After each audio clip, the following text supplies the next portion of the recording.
Hey everybody, how's it going? Aaron Rift here along with good old JM, Jeff Meacham, back again to discuss more WWE. How you doing today, Mr. Meacham? Doing good, doing very well, looking forward to it. Today we are going to compare two eras of the WWE.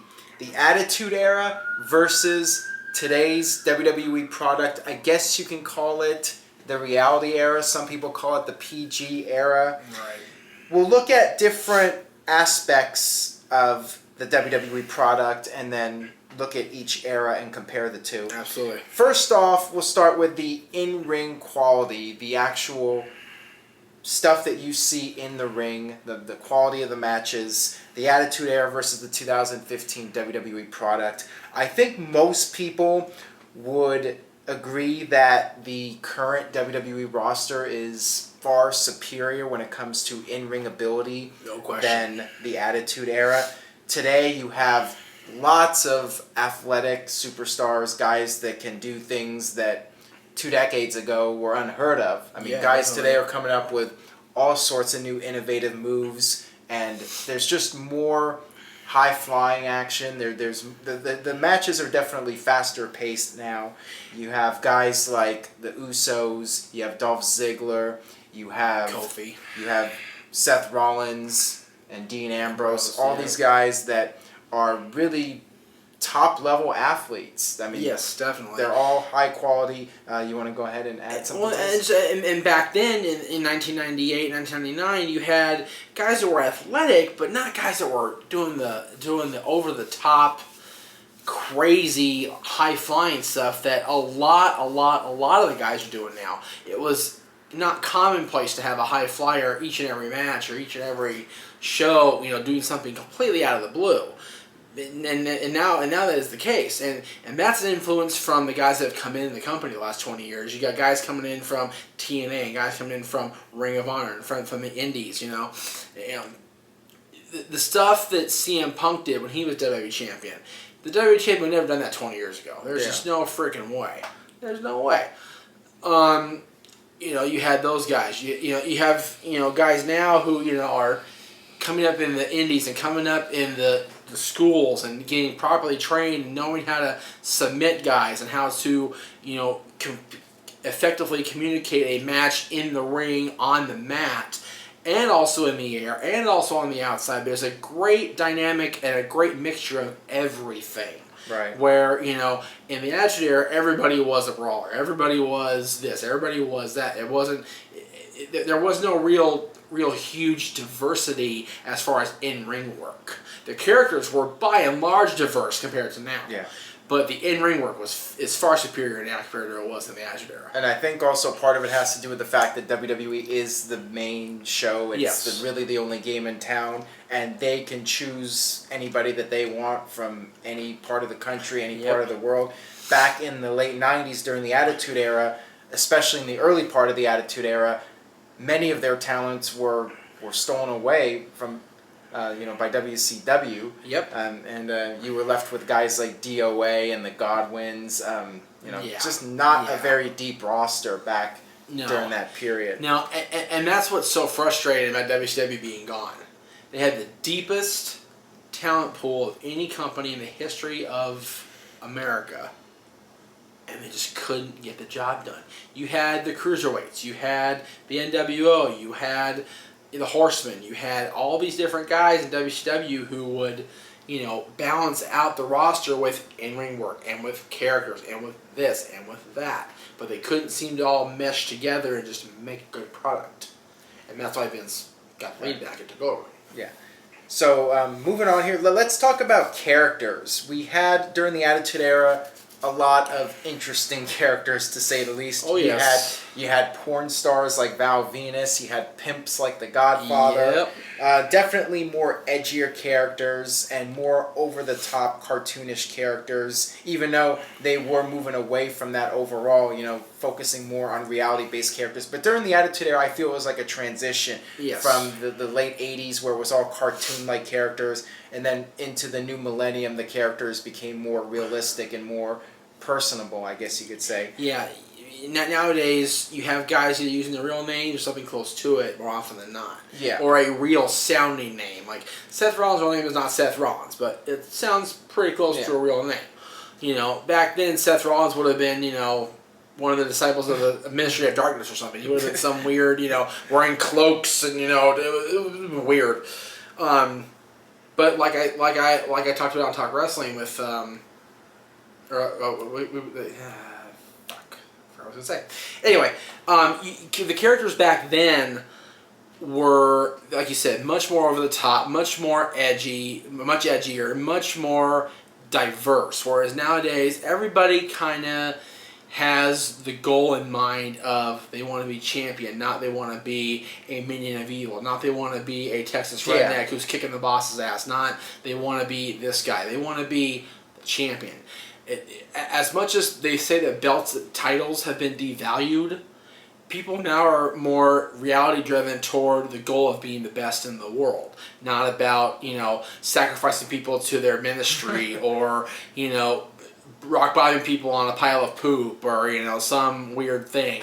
It's very much more reality driven now than it was back then. There's still some characters, like Bray Wyatt's a little weird. Yeah, I mean, Bray Wyatt is definitely the closest thing I think you have to an old Attitude Era-like character. But that's around full time. Yeah. When Undertaker comes back, he's around. He's still a character of characters. Yeah. But he's around once a year, so, you know.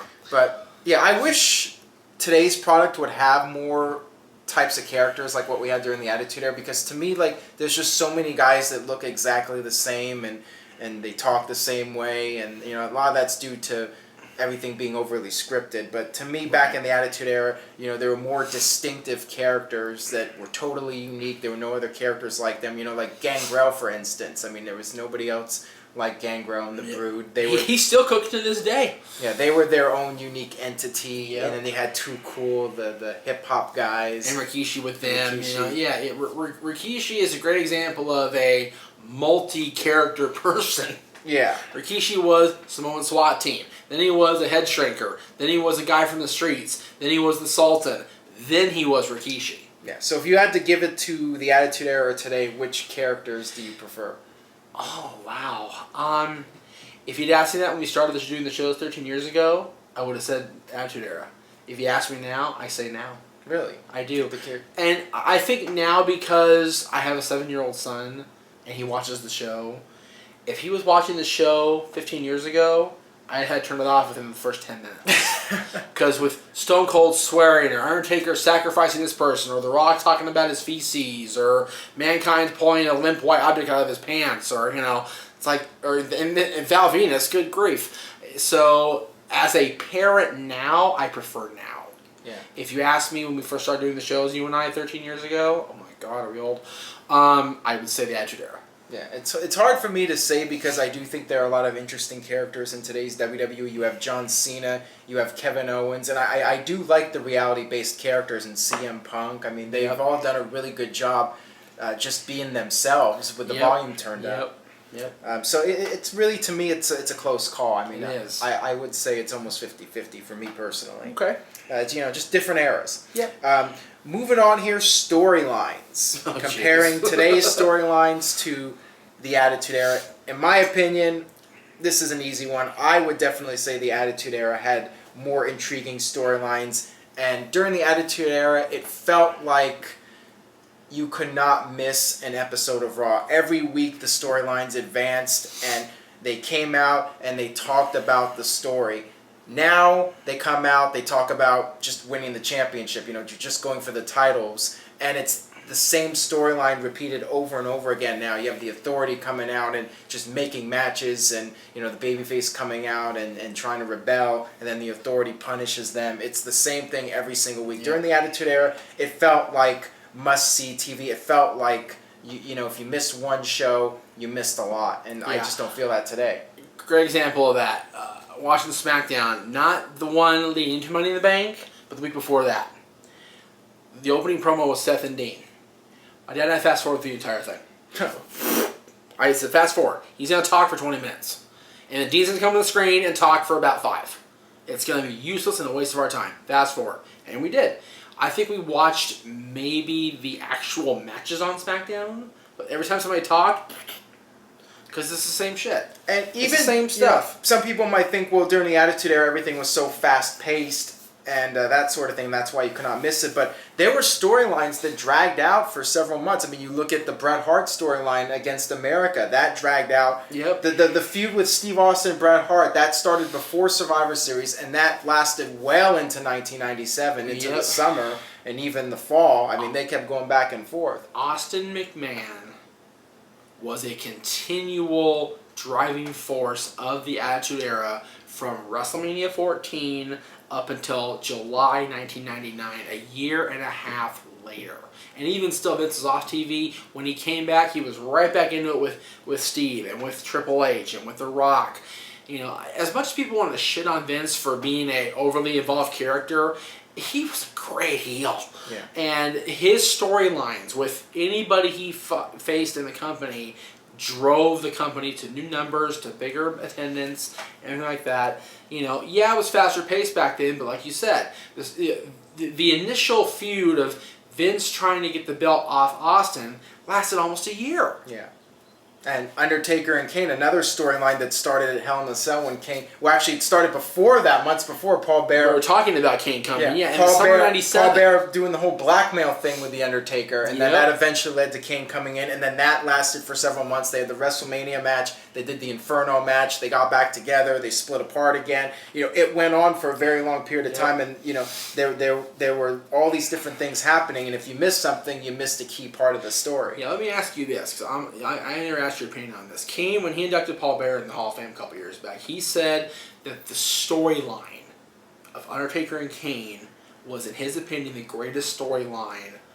That the overall presentation, the overall drawing of it that they ever presented. Would you agree with that? It was right up there among the best. And, you know, like, I remember leading up to the match, also Kane would come out and he'd want Undertaker to fight him, and Undertaker said he wouldn't fight him. Yep. You know, there's so many different layers to the feud, and now, I mean, what can you say about, like, Dean Ambrose versus Seth Rollins? He stole the title. Yeah. It's like, okay, granted, this started a year ago when the Shield broke up, and they had a series of matches going into Hell in a Cell last year, and then it was quiet. And now that Seth is champion and Dean is chasing him, or was chasing him, however the case may be, the whole story was about him stealing the belt. Okay, and here's a great example too. Okay. Because WWE doesn't really follow up with the storylines anymore like they used to. They'll start building up something and then they'll forget about it. Dean Ambrose, when they did the whole Money in the Bank thing, he made a guarantee that he would not allow Seth Rollins to cash in Money in the Bank. Where was he at WrestleMania? Now, I remember some people saying, oh, well, he was injured, too hurt from the Money in the Bank match. Whatever. Which is actually a good out for WWE if they want to use that. Good out. So you totally just gave it to him. It's a good job. Okay, whatever. But it's those sort of things. Just my general point is that they've had opportunities to advance a storyline and then they just drop it because it feels like they really don't know exactly what to do. Well, I think that comes with loss of competition. Yeah. They don't care anymore about making sure there's no plot holes. Back in the Attitude Era, they made sure every loose thread was tied up one way or the other. But now nobody to directly tell them, well, you know, you have to be good or we're going to compete. Their own competition is their lower brand, NXT. NXT is motivating the guys now to do better. Yeah. But they're not competition. It's still their system. Yeah, I mean, back then, because of WCW, they had to have a cliffhanger every week. They had to have a reason for you to want to tune in the next week. Now, it doesn't matter because people are going to watch one way or another. Everyone's subscribed to the network, so they're going to watch, and if a storyline gets dropped, so be it. It doesn't matter because people are watching anyways, and they're going to keep watching because WWE is the only game in town. Exactly. So, storylines... Way better back then. Absolutely. And last topic here, the content of the two brands, obviously very different. And, you know, you mentioned earlier about your son, you know, not feeling comfortable having him watch the Attitude Era. Definitely the Attitude Era, obviously very much generated and presented towards an older audience. Even though kids were watching during the Attitude Era. You look at those shows, you had... I was watching one of the In Your House pay-per-views, and there were kids yelling out a slur at Goldust. the F's What? are 10-year-old kids. Wow. And something like that. If my son said anything close to that word, he'd get it across the teeth. Are you kidding me? Yeah. Oh my God. The homophobic slur. That's terrible. 10-year-old kids. Like you can hear the high pitch of it. You hear it. Oh my God, that's all. You have to watch that. Wow. Yeah, no. See, that's the problem. I have a network now. And my son wants to watch like stuff featuring his favorite wrestlers or my favorite wrestlers. It's like, well, I can't show him anything between like 98 and like 2001.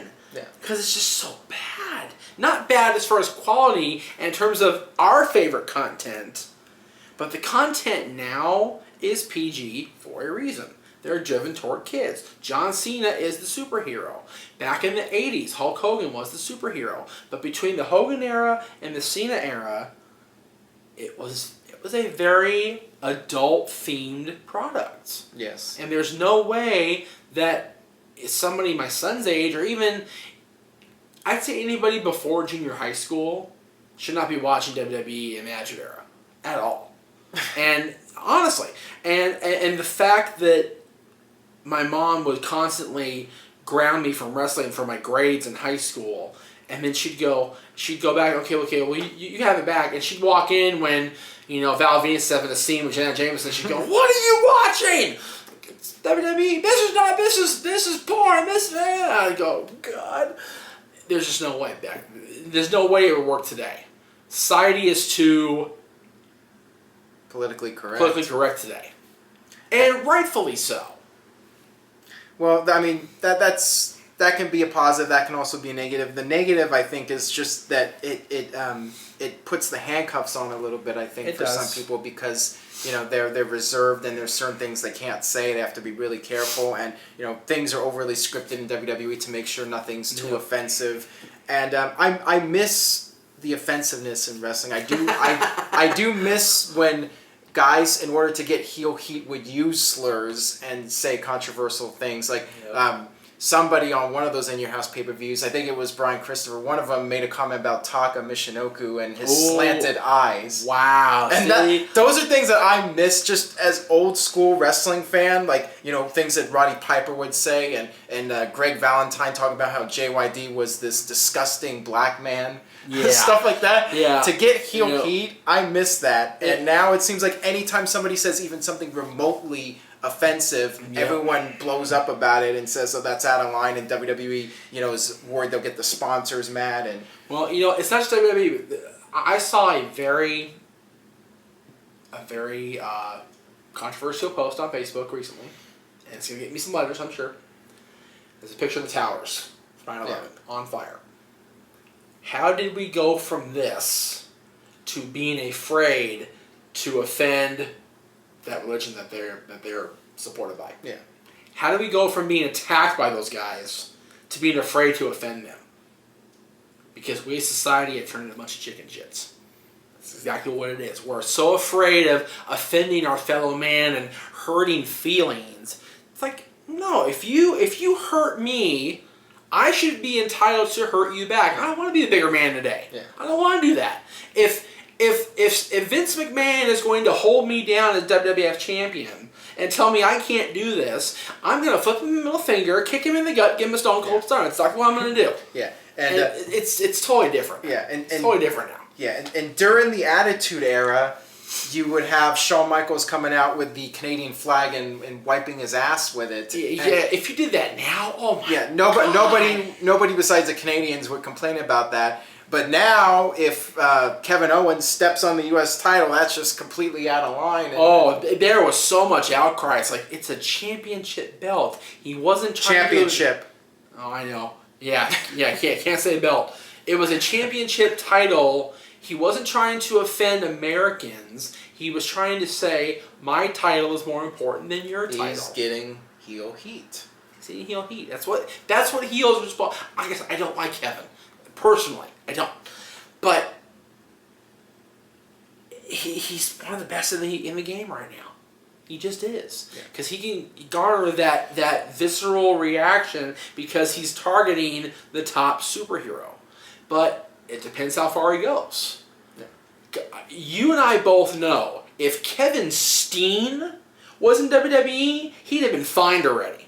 for some of the stuff he used to say Yeah. in Gorilla and Ring of Honor. So he's been toned down, but he's still being effective. It's all about the presentation and how you allow yourself to be toned and presented the way that WWE wants to present you. Yeah. So I think in terms of content, I think you would probably go with today's product just because you have a son and it's something you feel more comfortable watching. Well, if he's with his mom and I'm on the network and I want to watch, Unforgiven 98 with the bra and panties evening gown match, I'll watch it. But if he's home, yeah, I'll watch today's stuff. Yeah, but I mean, I think in terms of overall entertaining content, I think I prefer... Definitely back then. I think I prefer the Attitude Era just because it was just so outlandish. Yes. And you never knew what was going to happen. Back then Vince would say anything can happen in the World Wrestling Federation, and that was true. It was true. Today, I don't know. Not quite as much. No, because you and I can sit here at the desk for 20 minutes, talk about pay-per-views, and get almost everything right. Yeah. We couldn't do that in the Attitude Era. Yeah, we couldn't do it next time we started. Yeah. So, all right, final thing I got to ask you now is which was better? And this is a very hard question to answer. Was today's product better or was the Attitude Era better? It's not hard for me because we both grew up in the Attitude Era. We both grew up in a time where, Stone Cold was flipping his boss the bird and The Rock was, laying the smackdown. Triple H was, leading DX and then leading the corporation and I prefer the Attitude Era over today's product, no question about that. But, if I look back in 10 years and see how much my son loves what's going on 10 years from now, that could change.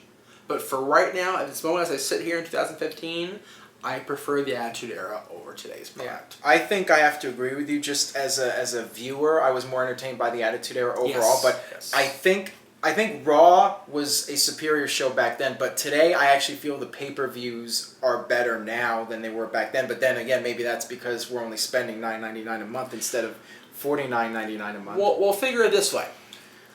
At the time, they were $30. Yeah. That's $360 a year. Yeah.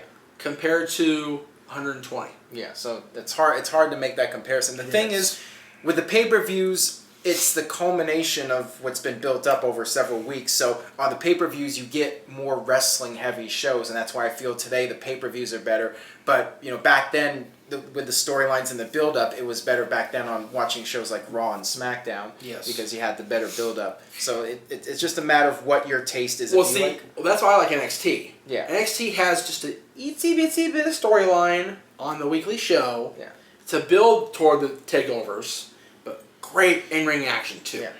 But, I mean, I like the storylines and the characters. Way For better me, back personally, then. as a viewer, I prefer that over just straight-up wrestling, so that's why I go with the Attitude Era. But there's a lot of people that think today's product is superior, and if you're a fan of the in-ring presentation and the actual wrestling and all that, today's product, I think, is definitely better than the Attitude Era. Yes. So it just goes to show that anybody can have an opinion, and there's different theories and viewpoints on it. My dad has an old saying that he says all the time, opinions are like assholes. Everybody has one, and they often stink. And there you have it. So leave a comment on the YouTube channel. Let us know what you think. And stay tuned to NoDQ.com for the very latest in WWE and TNA. And we'll see you guys next time. Thanks for watching.